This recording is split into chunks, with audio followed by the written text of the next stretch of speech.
Last time there was a button to press where I could have like a little audience come in and do like claps and things, but whatever. Y'all know the deal. Come on in, get your chapstick, get your water. Yes, I've got this pen in my hand. I've got a lot of notes over here, and things are not thinging tonight, okay? The cameras are not cameraing. The mic is fiddling. The chords are but today's a day like any other day. So if you don't know where you are, this is Gregory the podcast. I'm your host, Gregory, and I've got something to say.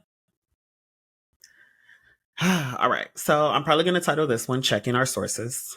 Um, we're going to talk about Maui, and we're going to talk about the Michael Orr,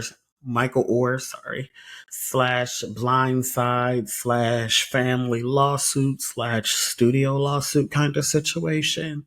But I like to title this one Checking Our Sources because a lot of us use social media to get our like news and like election updates and things of that nature. And this past week, in the heat of like the Maui situation going on, it was going around on a couple of platforms that our president, Mr. Biden, um, only gave out like a $700 stipend to the Hawaii residents.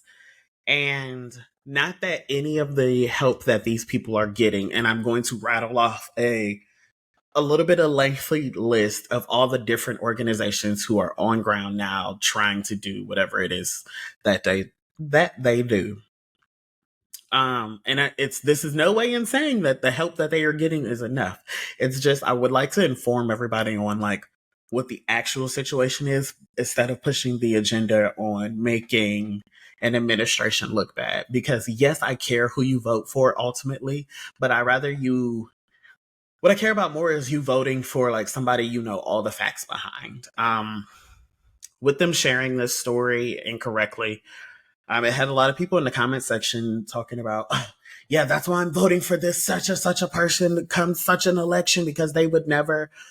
I think if we're going to be honest and you don't like what he's doing with Maui, I don't want you to go and look at another person and be like, hey, they treated one of our territories terrible too, without putting too much blame. But like, this is the United States of America. There's 50 states and 12 territories. Those 12 territories, they may not matter to you all, but financially we are responsible for them. Physically, like they matter to us. Um we can recruit from those places to join our military is one of the things I want to say. So it's kind of very important that we like show up and represent all of these places that, are governed by us, right? Now going on to say, anyways, back to the point at hand. I want you to be fully equipped with the information on whichever administration you back. I'm not here to force you to back anybody. I'm here to make sure the information is got to you in the correct way. By the way, I've got, quite a bit of this information. I want to say his name is JJ on TikTok. I probably won't link it. I probably won't remember to link it. Um, but yeah, he's really good about following through on some of this. So, anyways, we're gonna get on with this, right? All right. So on August 8th, he declared it a major disaster, the fires in Maui. Now, this declaration is important because it unlocks federal funding that is needed, obviously. Federal funding, funds, endorsements, different services coming out. Now, this unlocks it because at a state level, it still has to be like requested. So there's a lot that like is no longer in the president's hands. It's down to like the governor of Hawaii. And this is not to like place any blame, but this is to say that like the situation is a little more complex than that. And then we'll get into the whole like of course like the Ukraine and stuff like that. But anyways, like we're gonna go down this list. Let's see. In the wake of the devastating fires, the Biden administration and volunteer agencies provided survivors with immediate needs, such as food, water, shelter, and approved dollars or stipends for disaster relief. Now, these agencies that are included are the U.S. Department of Health and Human Services, the Administration for Strategic Preparedness and Response, the U.S. Small Business Administration, the U.S. Department of Agriculture, Food, and Nutrition Services, the U.S. Department of Housing and Urban Development are down there, the U.S. Army Corps of Engineers are all working in tandem to help support the communities impacted by this tragedy. To date, the FEMA website is one of the more up to date websites. So if you're actually looking for information on this, this is where I suggest you go. You go to FEMA, and they have right currently their numbers are sitting at $3.8 million in assistance to about 1,600 households, with more than 1.5 million of that being an initial rental assistance. Obviously, because these people cannot return to their homes because their homes have been like burned completely to ash. If you are unaware. The critical needs assistance is a one-time payment of $700 per household to applicants who were displaced from their homes and have critical needs. The CNA provides for life-saving and life-sustaining items such as water, food, prescriptions, personal hygiene items, fuel for transportation. The Small Business Administration is out there handing out low interest federal disaster loans. I know a lot of you are like, they're still loans, but a lot of these people had businesses or like local businesses that were not only like supporting the community, but this is how they supported their households. So that is like one of their main means of income. The U.S. Department of Agriculture, Food, and Nutrition Services have approved Hawaii's request for impacted child nutrition programs and supplemental nutrition assistance programs benefits. Ooh. Now, look, I want to make sure that everybody knows that, like, there's, like I said, there's a long list of like other things that are going down there. The U.S. Army Corps of Engineers are helping clear roads. It's trying to stabilize electricity. The U.S. Fire Administration is working with local fire departments to identify what support is needed for firefighting personnel and their families who are also affected by this disaster as they continue to battle these blazes. The U.S. Department of Defense is involved. Like, everybody is, I don't want to say everybody is stepping up, but what I do want to say is that we can't just, especially with like state elections coming up in the fall and general elections like right around the corner, I think we owe it to ourselves to do a little bit more due diligence than taking just a couple of posts off like Instagram and Twitter and being like, oh, this is what happened. He ain't doing shit. He just sending millions of dollars or billions of dollars out to another country. I think we owe it to ourselves to have to actually educate ourselves on the difference between what a natural disaster is and what it means for us to help the Ukraine in the capacity we have to, because we're part of NATO, and NATO stands for, one of NATO's missions is not allowing Russia to do exactly what it's doing right now. And this isn't funny, but like, they have an organization that is supposed to govern countries from just getting up one day and saying, hey, I want this land, right? So yes, millions and billions of dollars have been donated to their defense and their war relief. Simply because one of the major things is we have to. We have to, because there's countries out there who would just literally get up and just be like, yeah, this is mine now. And because they have an expansive and powerful military, the world doesn't want them to do that. So the rules for the money we loan out to countries versus the money we loan out to ourselves, or the money we use to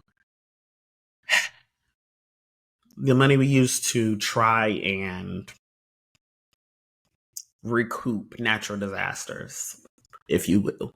Now, on the flip side of this, there is, I don't want to say a rumor, but there is speculation from the natives that this was a little more egregious than necessary, because they said that this land is rich and that there's been land developers who's been trying to get this exact area of land for years, and now they're being offered pennies on the dollar for their land. And It's crazy times that we live in. It's crazy, unprecedented times. If you guys would like to actually support um, the people of Maui and Hawaii, one of the places that I checked out that was actually decent to donate to was the FEMA website. Now, I'm sure that other people have, like, I'm just saying this one is for sure. Like, you can, yeah. Anyways, carrying on, we're going to bounce on over to our next story. Now that we've gotten that out of the way. Now, I know by the time this comes out, you guys have all heard about this whole like blindside issue and this whole situation with Michael Orr, especially if you guys are like huge sports fans. He played football for about 8 years. I know he was with the Carolina Panthers and somebody else.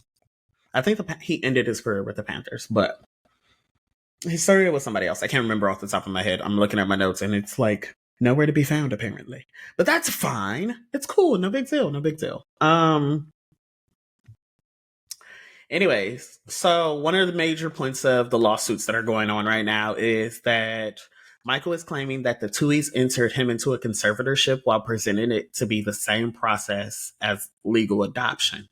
The lawsuit demands that the Tuohys end the conservatorship, which has been in place since 2004, just months after he turned 18 years old.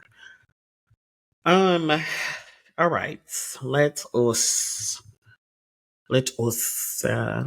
discuss first off, like that first part. So everybody's talking at this point in the game. Everybody's talking. The Tuohys, well, because the Tuohys have like little pieces. All right, so like Sean and Leanne Tuohy have obtained representation, Marty Singer. And I've done my research. Apparently, this man is the same man who's defending Lizzo in her dispute about, calling the girls fat girls, calling the fat girls fat girls. If you know about that, you know about that. Now, the fact that that's the same lawyer, locking their asses up. But all right. So these people, I don't like this story. I didn't originally watch the movie, and I still actually, by the time I'm recording this, I still have not watched the movie. Let me tell you why. I wasn't a fan of movies that like were like, oh, these young men are like great athletes, but they're stupid as shit, and they happen to be black. And they just haven't had a fair chance at life, and I just don't like stories like that. Like it's really overdone. I don't like stories like that. By the time The Blind Side came out, I was over it. I don't like that. So when the story first broke, he was claiming that the Tuohys profited from his name and his likeliness and cut him out of profits from the movie, which this movie allegedly raked in somewhere between $300 and $330 million. It's been out damn near 20 or it's not quite 20 years, but like a decent like 15 years. Okay, like it's been out quite a while.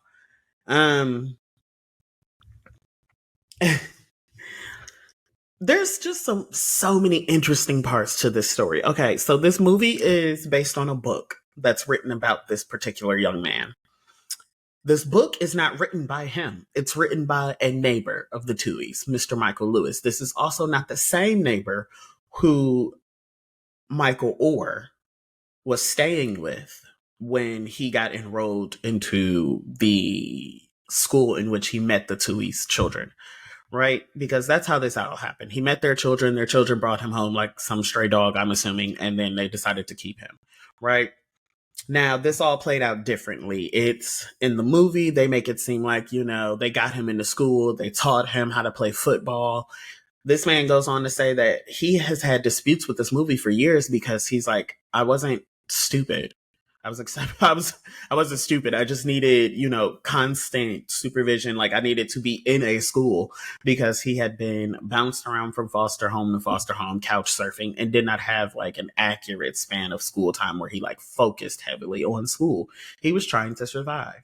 So to play on that, make him look goofy, then have this book be written that's also not written about him, and then this movie that's bought. Right. But like the movie bought the rights from the book, and then like you guys had his rights locked up in a conservatorship. Like all of that, and everybody's like, oh no, we shouldn't be suspicious. This looks fucking weird. Like, let's just be honest. This looks fucking weird. And their son had the nerve to get on somebody's podcast so early on and was like, well, he was in the family group chat. Sir, I don't care about what your family group chat says. First off, I'm going to assume everybody's in there is liars because the Tuohy's children, their biological children, because they have two biological children and then Michael Orr, who they like never adopted. Their biological children also receive benefits or royalties from this movie, right?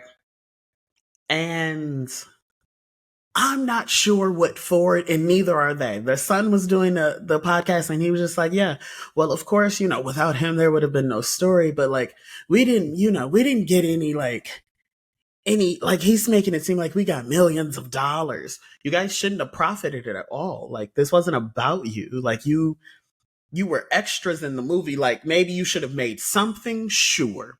$20 at most. $20 at best at that. You guys had this man sign a legal binding contract. And like at this point in the game, if you guys don't know what conservatorships are, let's back up and let's go to that. Now, Britney Spears was in a conservatorship, which means her parents were allowed to make legal and financial decisions for her. And now she's out of one and sexy dancing on Instagram or whatever the hell she does every week, right? Now, Michael Orr was introduced into one of these same things, but under the guise of, oh, we can't adopt you because you're 18. So this is what we can do.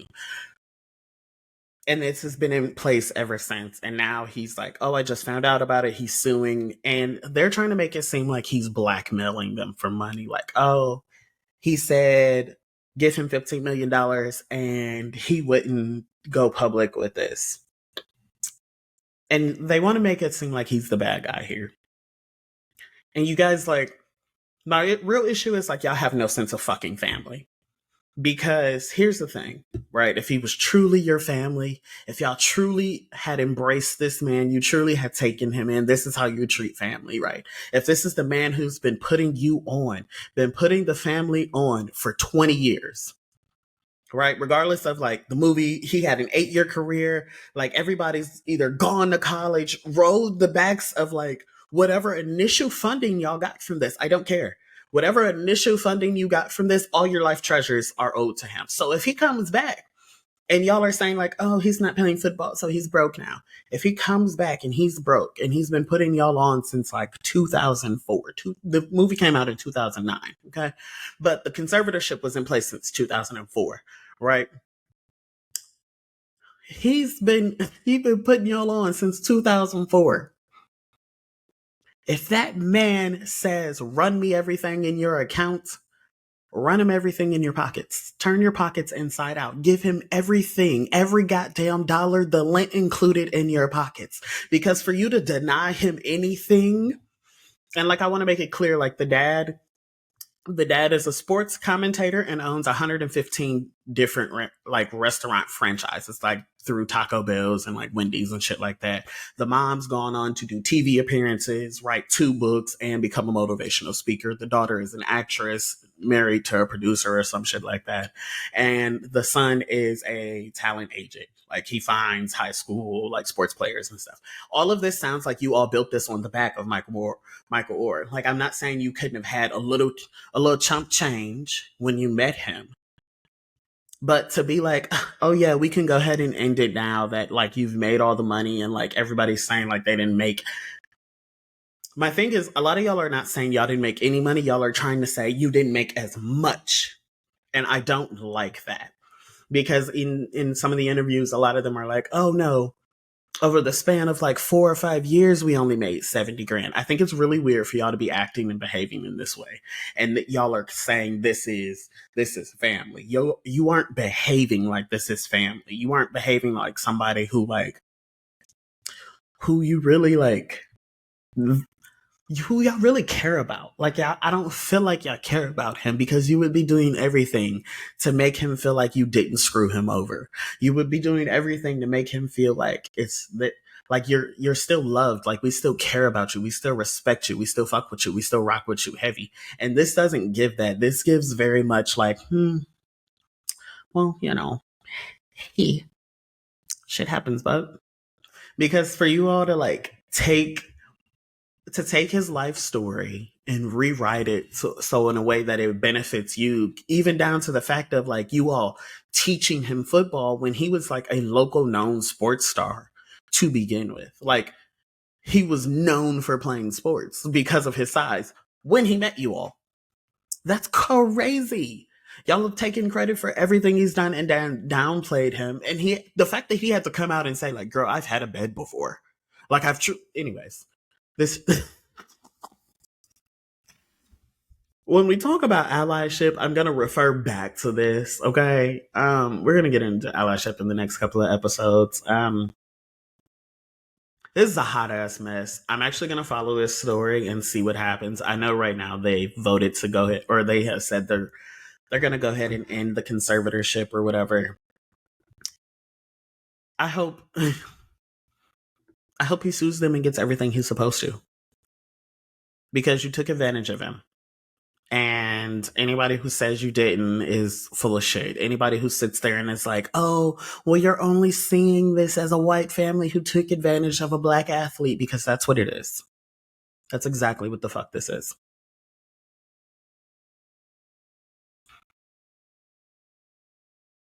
And if you don't know where you are, where you've been, this has been Gregory the Podcast. I'm your host, Gregory, and that was my something to say.